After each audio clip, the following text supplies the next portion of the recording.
प्रिय बच्चों, सुप्रभात। कक्षा 10 में पिछले पीरियड में आप सभी को सूरदास जी के पदों की व्याख्या कराई गई थी। पद नंबर 1, 2, 3 हो गए थे। पद नंबर 4 कराना था और उसके बाद फिर आप लोगों को अर्थगत प्रश्नोत्तर कराने हैं।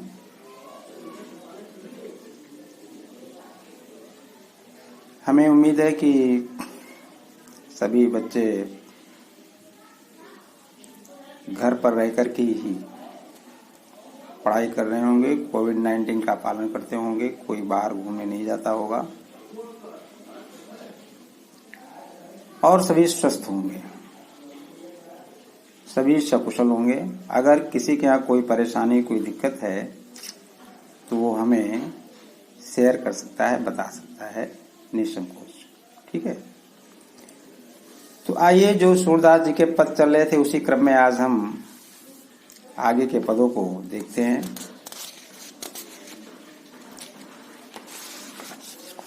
पद नंबर 1, ऊधो तुम तो हो अति बड़भागी, हो गया मन की मन ही मांझ रही, हमारे हर हारिल की लकड़ी।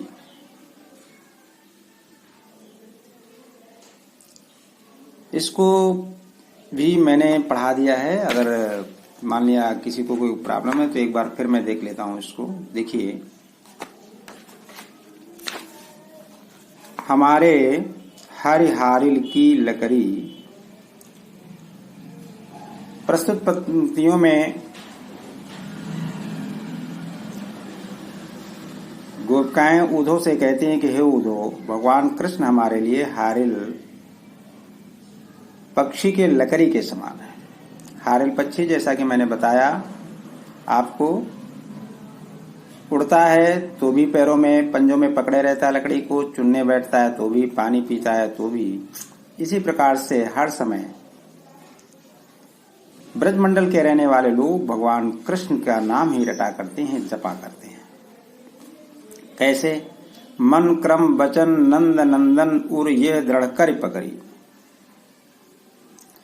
देखो, लिखने का तरीका आपको बताया गया। संकेत संदर्भ पूर्वत रहेगा। प्रसंग में, प्रस्तुत पंक्तियों में गोपिकाएं भगवान कृष्ण को उद्धव से हारिल लकड़ी के समान बताती हैं कि हम लोगों के लिए हारिल लकड़ी के समान, क्योंकि गोपिकाओं ने मन से, कर्म से, वचन से नंद के नंदन भगवान कृष्ण को उर अपने हृदय में दृढ़ कर पकड़ी, दृढ़ता के साथ अपने मन मानस के मंदिर में बसा रखा है।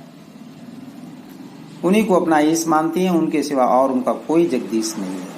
ठीक है। जागत सोवत स्वप्न दिवस निश, जागते जागृत अवस्था में, सोने में, स्वप्न में भी, दिन में, रात में कान कान जिक्री, बस कान्हा कान्हा कृष्ण कृष्ण का ही जाप किया करते हैं। उन्हीं के दर्शन किया करते हैं, उन्हीं के आने की आस के सहारे जीवन जी रहे हैं। क्योंकि जब से भगवान कृष्ण वृंदावन से गए थे मथुरा, वापस नहीं आए।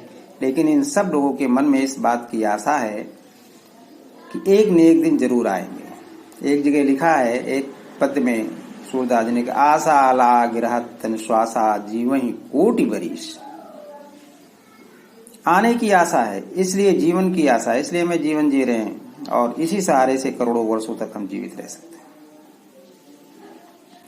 तो मन से, कर्म से, वचन से भगवान कृष्ण को दिन रात जपा करते हैं, याद किया करते हैं। इसलिए वो उनके लिए हारिल पक्षी की लकड़ी के समान। सुनत जोग लागत है ऐसो ज्यों करवी ककरी। गोपिकाएं कहते, हे उधो, आपके द्वारा योग संदेशा सुनकर के तो ऐसा लगता है कि जैसे कोई मुझसे कड़वी ककड़ी खाने की बात कह रहा हो। भगवान कृष्ण की भक्ति में हम सभी मस्त हैं, लीन हैं, तल्लीन हैं। और उनसे विमुख होकर के योग साधना की बात करना यह हमारे लिए बड़ा ही दुष्कर है। सूतो व्याधि हमको ले आए।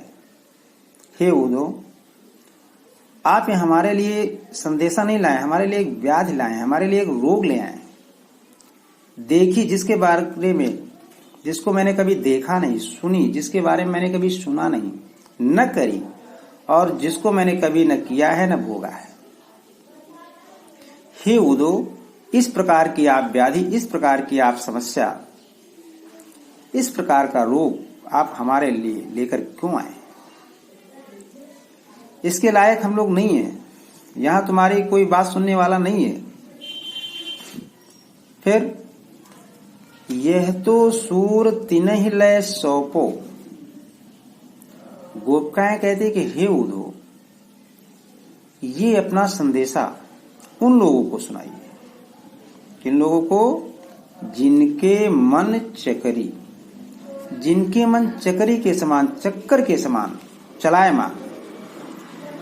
यहां किसी का मन चलायमान नहीं है, यहां सब भगवान कृष्ण की भक्ति में रमे हुए हैं, उन्हीं के चरण कमलों का ध्यान करते हैं। उनको छोड़कर नंद नंदन बिनु और नहीं जगदीश, नंद के नंदन कृष्ण के सिवा मेरा और कोई जगदीश नहीं हो सकता, मेरा और कोई ईश्वर नहीं हो सकता है। इसलिए हे उद्धव, मैंने बता दिया है कि प्रभु कृष्ण हमारे लिए हारिल पक्षी की लकड़ी के समान है। हम सोते जागते, उठते बैठते, खाते पीते, स्वप्न में कभी नहीं भूल सकते। देखिए, स्वप्न का एक प्रसंग याद आता है। एक कवि ने लिखा कि एक गोपी स्वप्न देख रही है, और स्वप्न में क्या देखा कि घर घर घटा छाए हैं गगन में, झहर झहर झीनी झीनी बूंदी हैं परत मानो, घर घर घटा छाए हैं गगन में, आन कहो श्याम चलो झूली बेको आज, फूली ना समानी ऐसी हुई हूं मगन में। इस तरह का एक गोपी स्वप्न देख रही है। आकाश में बादल छाए हुए हैं, छोटी छोटी बूंदें गिर रही, फुहारे गिर रहे हैं, और उसी समय भगवान कृष्ण ने आकर के कहा चलो आज झूला झूलना चलते हैं, झूलने चलते हैं। आप बताइए, जहाँ के लोग स्वप्न में भी भगवान कृष्ण के इस तरह के दर्शन देखते हैं, भला वो किसी और ईश्वर को कैसे अपना ईश्वर मान सकते हैं? ठीक है, तो इस पैराग्राफ में यद्यपि एक बार पढ़ा दिया गया था, लेकिन फिर मैंने इसको दोबारा रिपीट कर दिया है। अगर किसी को कोई प्रॉब्लम हो रही हो तो वो फिर पूछ सकता है। और आज हम चौथा प्रश्न ले रहे हैं, चौथा इसका जो पैराग्राफ है उसको ले रहे हैं। इसके अंतर्गत देखिए, वही तरीका रहेगा, संकेत संदर्भ पूर्वक रहेगा। संकेत में आप जानते पहला शब्द हरि हैं, राजनीति पड़ी है, हरि और डैश डैश सताएं। फिर उसके बाद प्रसंग में, तो प्रसंग में इसमें बताया गया है कि अब भगवान कृष्ण और अधिक चतुर हो गए, क्यों? तो ऐसा लगता है कि उन्होंने राजनीति पढ़ ली, राजा हो गए। हरि हैं, राजनीति पढ़ी आए, देख रहे हैं ना। समझी बात कहत मधुकर के, समाचार सब पाए, एक अति चतुर होते पहले ही, पहले से भी चतुर। अब गुरु ग्रंथ पढ़ाए, बड़ी बुद्धि जानी जो उनकी, जोग संदेश पठाए। उद्धव भले लोग आगे के, पर हित डोलत धाये। अब अपने मन फेर पाई हैं, चलत जो हुते चुराए। ते क्यों अनीति करें आपुन, जे और अनीति छुड़ाए। राज धर्म ते यह सूर, जो प्रजा न जाहि सताए। हरि हैं राजनीति पढ़ी आए। तो प्रस्तुत पंक्तियों में गोपिकाएं कहती हैं कि ऐसा लगता है जब उद्धव उन्हें योग संदेशा की बात करते हैं और कहते हैं कि तुम लोग भगवान कृष्ण को भूलकर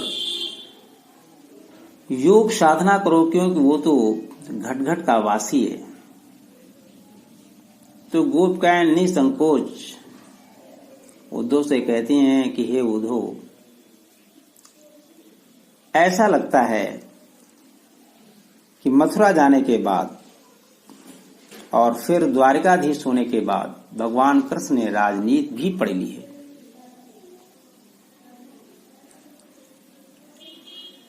क्योंकि समझी बात कहत मधुकर के। हे मधुकर, हे उद्धव, आपने जब योग संदेशा की बात कही, आपके द्वारा योग संदेश को सुनकर समझी, मैं पहले ही समझ गई। क्या समझ गई?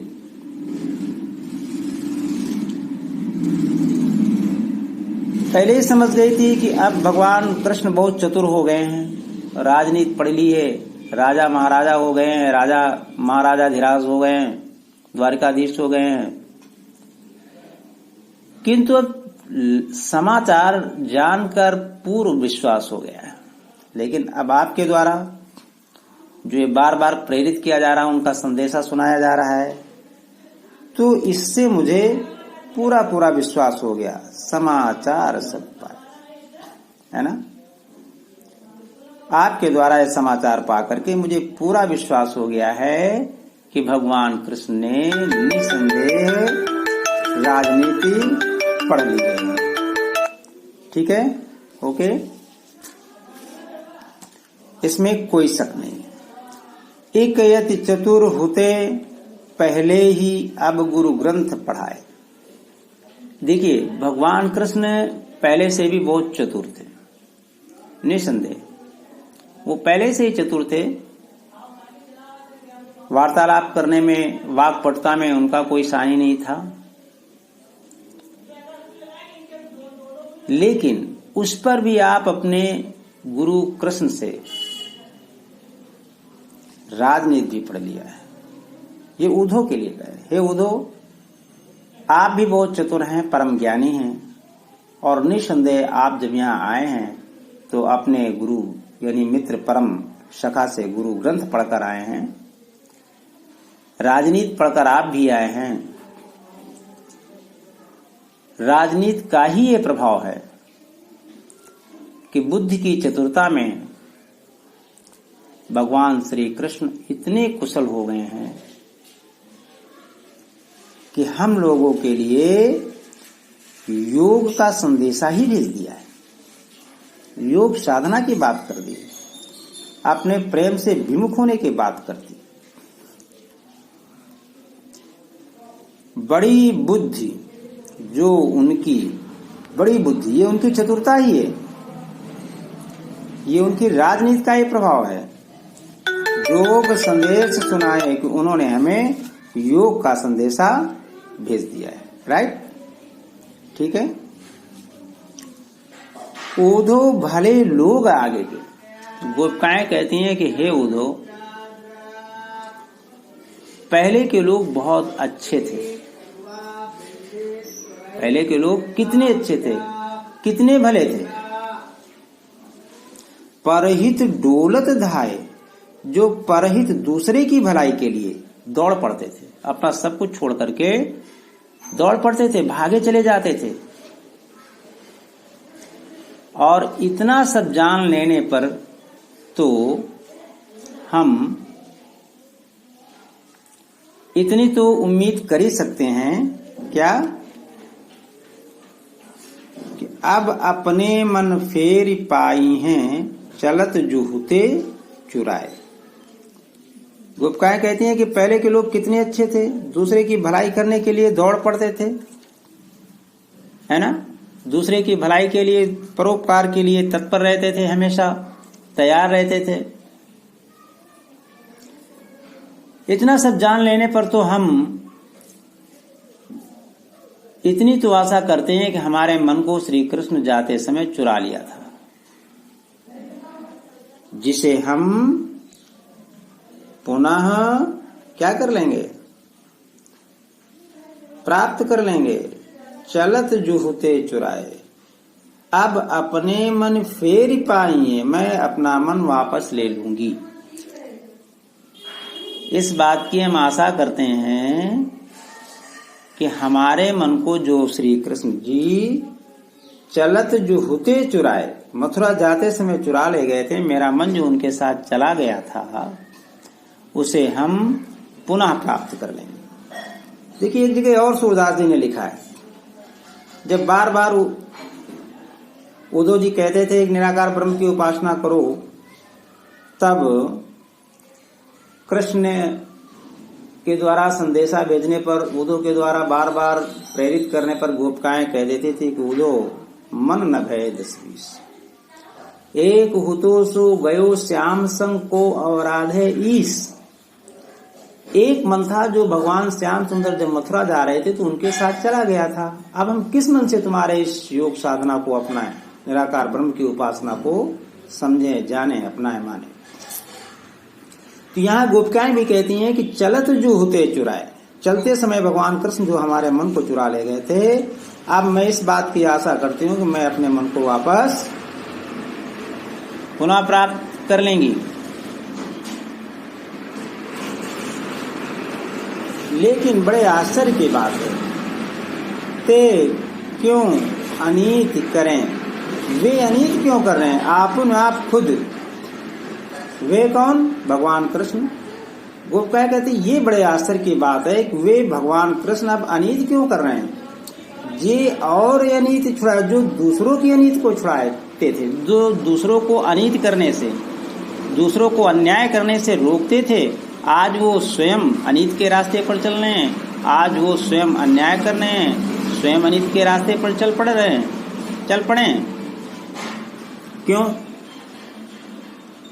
कैसे मालूम पड़ रहा, क्योंकि वो प्रेम को छुड़ा करके, वे प्रेम के स्थान पर योग संदेशा भेज करके हमारे ऊपर क्यों अन्याय कर रहे हैं।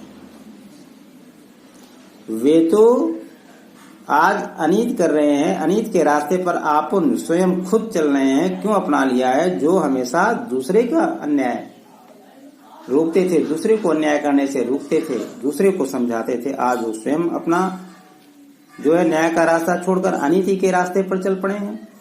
हमें प्रेम को छुड़ा करके, हमारे प्रेम को छुड़ा करके प्रेम के स्थान पर योग साधना की बात कर रहे हैं, ये हमारे लिए अन्याय के ही समान। और हे उद्धव, राजधर्म तो यह है, क्या है राजधर्म, क्या है भाई राजधर्म, जो प्रजा न जाहि सताए। राजा का धर्म क्या है, राजा को अपना राजधर्म नहीं भूलना चाहिए। उसका क्या राजधर्म है, उसका राजधर्म है प्रजा को न सताकर उसकी भलाई का काम किया जाए। किसी भी प्रकार से राजा के द्वारा प्रजा को कष्ट न पहुंचे, ये राजधर्म है, ये भगवान कृष्ण का धर्म होना चाहिए। और उन्हें हम लोगों को प्रेम के स्थान पर इस तरह का जो है संदेशा नहीं भेजना चाहिए। इस तरह के संदेशों को सुन करके उद्धव जी निसंदेह ऐसा लगता है कि हर हैं राजनीति पढ़ियाएं, भगवान कृष्ण ने भी राजनीति पढ़ ली है, और आप भी अपने गुरु, अपने प्रभु कृष्ण से राजनीति का गुरु ग्रंथ पढ़ करके यहाँ आकर के हमें इस तरह का संदेशा दे रहे हैं। ये हम लोगों के प्रति बड़ा ही अन्याय है। तो ठीक है बच्चों, इस प्रकार से इन दोनों पैराग्राफों का अर्थ, संदर्भ से व्याख्या आप अपनी कॉपी में करेंगे, राइट। और हम एक पैराग्राफ पर आपको कुछ प्रश्न प्रस्तुत कर रहे हैं, तो लिखना है। अब देखिए इसमें संकेत क्या डालना है, आप देख रहे हैं। जो पहला पैराग्राफ है उसको हम ले रहे हैं संकेत में, उद्धव तुम तो हो अति बड़े भागी। ठीक है, उद्धव डैश डैश से लेकर के पागी, ये पूरा पैराग्राफ आप पढ़ चुके हैं। निम्नलिखित प्रश्नों के अर्थगत उत्तर उपर्युक्त पंक्तियों को पढ़कर लिखिए। यानी जो आपने ये पहला पैराग्राफ पढ़ा है, उद्धव तुम तो हो अति बड़भागी, अपरस रहत स्नेह तगाते नाहिन मन अनुरागी पुरैन पात रहत जल भीतर तारस देह न दागी ज्यो जलमाह तेल की गागर बूंद न ताको लागी प्रीत नदी में पावन बोरो दृष्ण रूप परागी सूरदास अबला हम भोरी गुरु चाटी ज्यो पागी। ठीक है, तो इस पर आधारित कुछ प्रश्न लिखे जा रहे हैं। तो जिसमें से प्रश्न नंबर 1 है आपका, गोपियों ने उद्धव को भाग्यशाली कहकर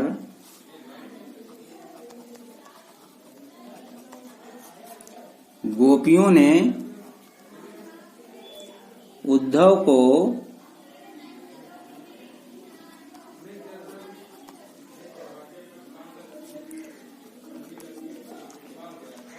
भाग्यशाली कहकर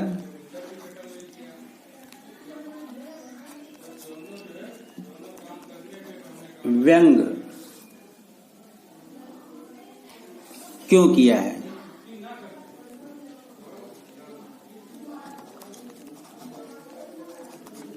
तो देखिए बड़ा ही सरल उत्तर है इसका। आप जानते हैं क्यों व्यंग किया है? क्योंकि वो श्री कृष्ण के प्रेम से अछूते हैं। क्यों व्यंग किया है? क्योंकि वो श्री कृष्ण के प्रेम से अछूते हैं। राइट। प्रश्न नंबर 2 इसी में लिखेंगे, सूरदास के अनुसार गोपिकाएं कैसी हैं?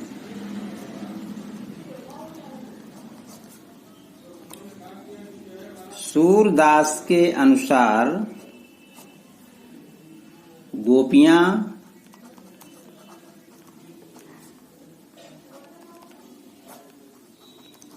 कैसी हैं? आप सभी जानते हैं ना?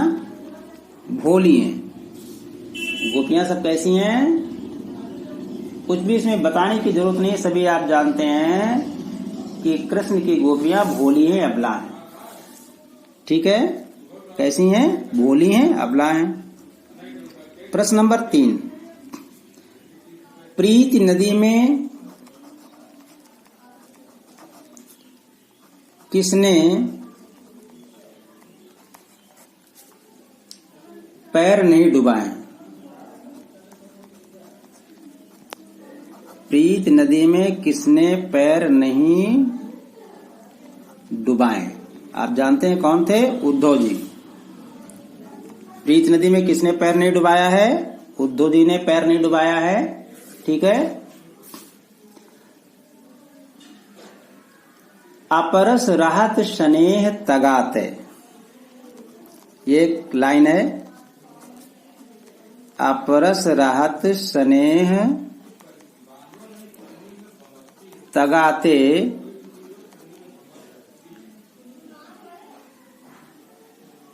में तगा का क्या अर्थ है? तगा का क्या अर्थ है? ये सभी कॉपी में आपको करना है। ठीक है, तो आप जानते हैं बंधन। तगा का क्या अर्थ है? बंधन। ठीक है। उद्धव के व्यवहार की तुलना किससे की गई है? उद्धव के व्यवहार की तुलना किससे की गई है बच्चों? तो कमल के पत्ते से। किससे की गई है? कमल के पत्तों से की गई है। तो इस तरह से ये सारा काम आप करेंगे अपनी कॉपी में, आगे फिर अगले टर्न में देखा जाएगा। राइट।